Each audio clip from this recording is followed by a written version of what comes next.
Bonjour à tous et bienvenue à Saint-Malo au Forum économique breton pour cette FEB TV consacrée à Guyot Environnement. Sont présents sur le plateau Erwan Guyot, président. Bonjour Erwan. Bonjour. Et Bertrand Lefloc, directeur associé Guyot Environnement. Bonjour Bertrand. Bonjour Hervé. Et Bertrand, je commence avec vous tout de suite.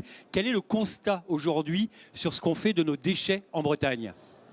Alors clairement en Bretagne, tout comme sur le territoire français, il y a différents types de déchets, puisqu'il y a les déchets qui sont produits par les ménages, qu'on appelle les déchets ménagers, et les déchets issus des entreprises, qu'on appelle les déchets issus de l'activité économique. Guyot Environnement, nous œuvrons quotidiennement à la collecte, au tri, au recyclage et à la valorisation de ces déchets en Bretagne. Mais force est de constater aujourd'hui que bon nombre encore de ces déchets, alors je ne vais pas vous noyer de chiffres, mais globalement, à l'heure actuelle, il y a encore plus de 650 000 tonnes par an qui sont produites en Bretagne en déchets et qui sont dirigées vers des centres d'enfouissement, donc vers des destinations non vertueuses. Donc nous œuvrons, nous, quotidiennement dans un esprit de valorisation de ces déchets.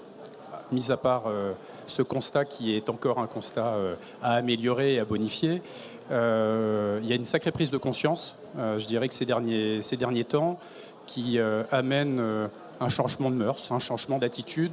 Les gens aujourd'hui sont beaucoup plus conscients de la notion de tri. Les nouvelles générations aussi contribuent à élever aussi le degré d'exigence dans le niveau de tri.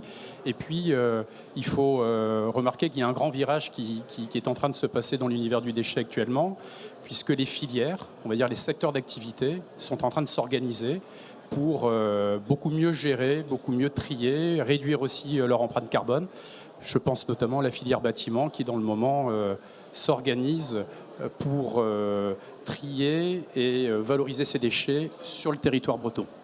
Alors Erwan, on l'a dit, il y a une prise de conscience réelle de la part du grand public aujourd'hui. Vous, ça fait une vingtaine d'années que vous avez cette prise de conscience et que vous y travaillez.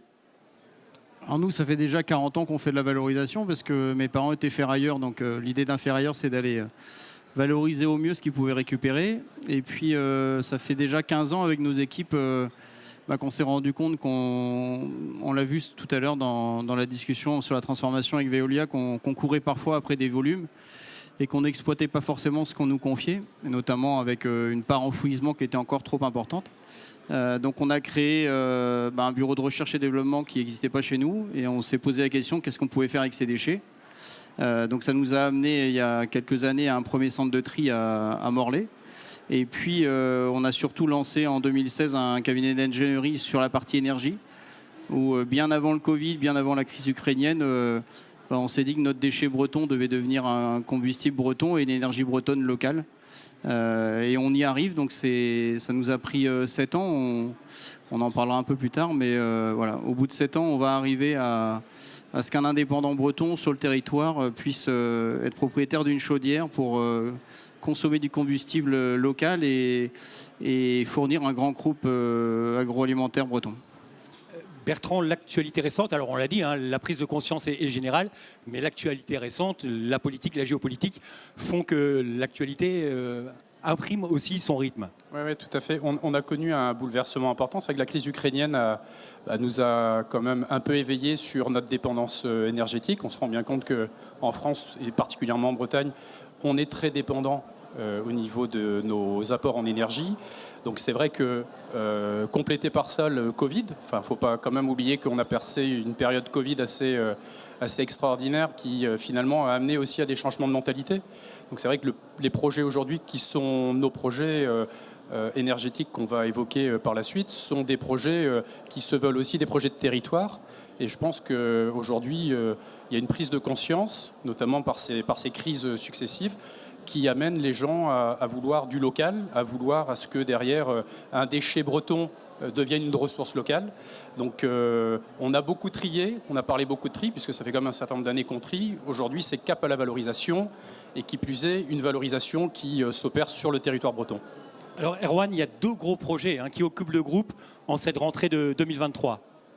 Alors 2 projets qu'on a lancés donc en 2017, donc avec 2 partenaires importants, donc le groupe Even à travers sa filière Leïta et le groupe Binge. Donc on a été lauréat d'appel à projet de l'ADEME dès 2017 et 2018. On a été un petit peu, comme tout le monde, ralenti par le Covid et puis à nouveau dans le lancement de nos projets par la crise ukrainienne. C'est un peu un comble pour un ferrailleur, mais le coût de l'acier était trop important pour qu'on commande des chaudières. Et donc voilà, demain on annoncera avec notre partenaire Leïta la première pierre de notre chaudière à Créin. Donc c'est un investissement de 17 millions d'euros qui est porté par Guyot Environnement. Voilà, on l'avait annoncé lors d'une conférence de presse en 2019. On a certains acteurs du territoire qui n'ont pas cru qu'un indépendant arriverait à faire le travail d'un Engie, d'un Veolia ou d'un Dalkia. Donc on est assez fiers de ça. Et puis on espère avant la fin de l'année, depuis le temps qu'on le promet, également poser la première pierre de notre chaudière à Brest. Donc on avait reçu en sortie de Covid le Premier ministre Castex à l'époque. On avançait un investissement de 40 millions d'euros sur le port de Brest. Donc aujourd'hui, pratiquement tout est aligné. Notre projet, il a évolué avec de la cogénération, parce que grâce à la crise ukrainienne, on a maintenant le droit de faire également de l'électricité à partir de notre chaudière. Donc ça nous a fait monter le budget. On a aussi un sujet inflation. Donc on va certainement pour la fin de l'année annoncer un investissement de 60 millions d'euros porté par Guyot Environnement pour alimenter la société Binge sur le port, qui est aussi jusqu'à présent le plus gros consommateur de gaz du Finistère. Donc on va substituer 80% de leur consommation de gaz, avec la possibilité éventuelle, avec notre production d'électricité, demain de faire de l'hydrogène sur le port de Brest. Donc on travaille aussi, nous, on nous parle souvent de nos camions verts, on a 160 camions qui tournent. On a fait le pari du bio-GNV dernièrement à des endroits où c'est un peu compliqué parce qu'il y a des gens qui ont mal acheté l'énergie, comme à la pointe de la Bretagne. Et on aimerait demain pouvoir avoir une mobilité plus douce grâce à l'hydrogène pour nos fameux camions verts. Vous créez l'énergie bretonne locale propre? Oui, tout à fait. Ce que les groupes n'ont pas réussi à faire depuis 30 ans, un indépendant breton va réussir à le faire dans les quelques semaines qui arrivent. Les bouches se sont fermées, on vous prend un peu plus au sérieux? J'espère que demain, oui, quand on va annoncer déjà notre projet concret chez Leïta, qui est quand même pas n'importe qui pour la Bretagne et le Grand Ouest. Effectivement, mais bon, il y a bien longtemps qu'on a arrêté d'écouter les aigris. Voilà. Merci beaucoup Erwan Guyot, merci Bertrand Le Floch. On se retrouve très vite pour une prochaine FEP TV. Merci. Merci.